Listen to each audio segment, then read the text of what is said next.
तर जय शिवराय मित्रांनो, जसा आजचा दिवस उजाडला तसा सोन्याने मला फोन केला आणि म्हणला चला आपण 5 मिनिटात चव्हाणवाडीला जाऊन येऊ. पण त्यांनी त्याचं नेमकं काय काम आहे हे आपल्याला नाही सांगितलेलं. तर मंडळी थोडासा धीर धरू आणि त्याचं नेमकं काय काम आहे ते पाहून येऊ.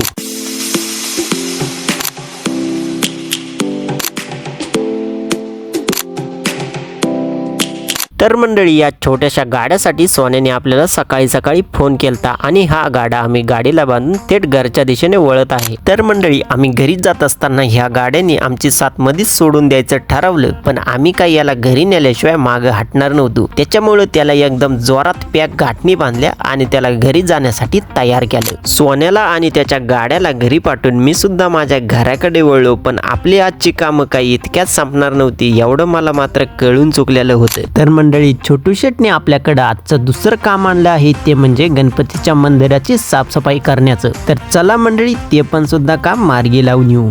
तर मंडळी गणपतीचं शेड धुण्यासाठी आमची सेना तयार झालेली आहे. पण या सेनेत तुम्हाला आज नवीन चेहरा दिसत असेल, ते म्हणजे आमचे प्रशांत दौंडे म्हणजेच आमचे लाडके सोनू दादा.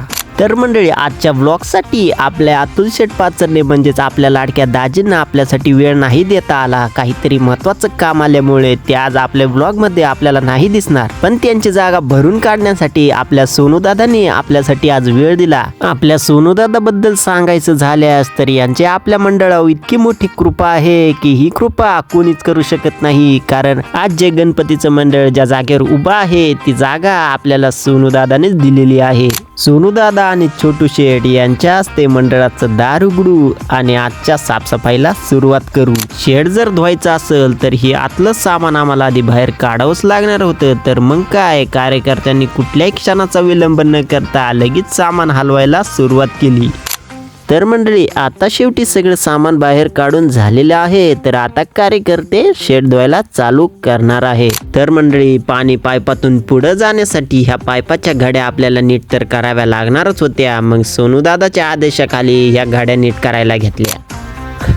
जशा पाईपाच्या घड्या नीट झाल्या तसं पाणी लगेच शेडमध्ये यायला लागलं. मग काय, सोनू दादांनी लगेच पाईप हाती घेतला आणि शेड धुवायला चालू केला.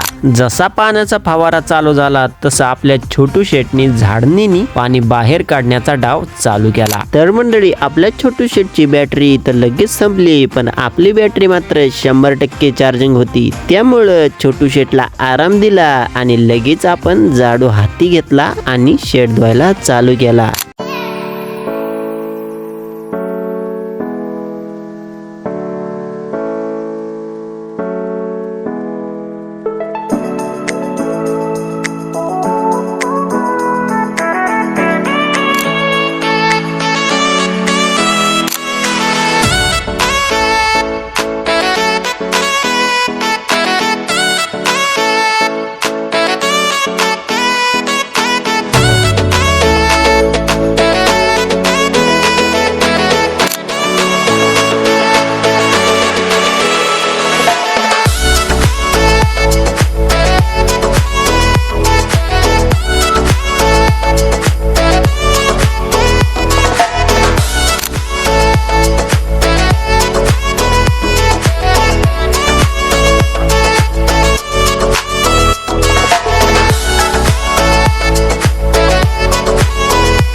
तर मंडळी आमच्या कार्यकर्त्यांनी रक्ताचं पाणी आटून गणपतीचं शेड धुवूनच टाकलं. तर मंडळी आज जे तुम्हाला मंडळ दिसत आहे ते पहिलं तसं नव्हतं. यामागं अनेक कार्यकर्त्यांची मेहनत आहे. ती मेहनत मला इथं सांगायला खूप आनंद वाटेल. तर मंडळी गणपतीच्या शेडला चंदूशेठ रोडे यांनी पत्र्याचं सौजन्य दिलं आणि तसेच सागरशेठ भेंडबर यांनी मोलाची देणगी दिली आणि आमच्या मंडळाच्या इतर बाकी कार्यकर्त्यांनी सुद्धा खूप मोठी साथ दिली आणि हे मंडळ आज अस्तित्वात आणलं. त्यांचंही खूप मनापासून मनापासून आभार. तर मंडळी शेड तर एकदाच धुवून झालं होतं, पण बाहेर ठेवलेलं सामान आत आणायची वेळ होती. मग काय कार्यकर्त्यांनी विश्राम न घेता लगेच बाहेर ठेवलेलं सामान आत आणायला चालू केलं. तर मंडळी बाहेर ठेवलेलं सामान एकदाच आत आणून आजच्या कामाला विश्रांती दिली.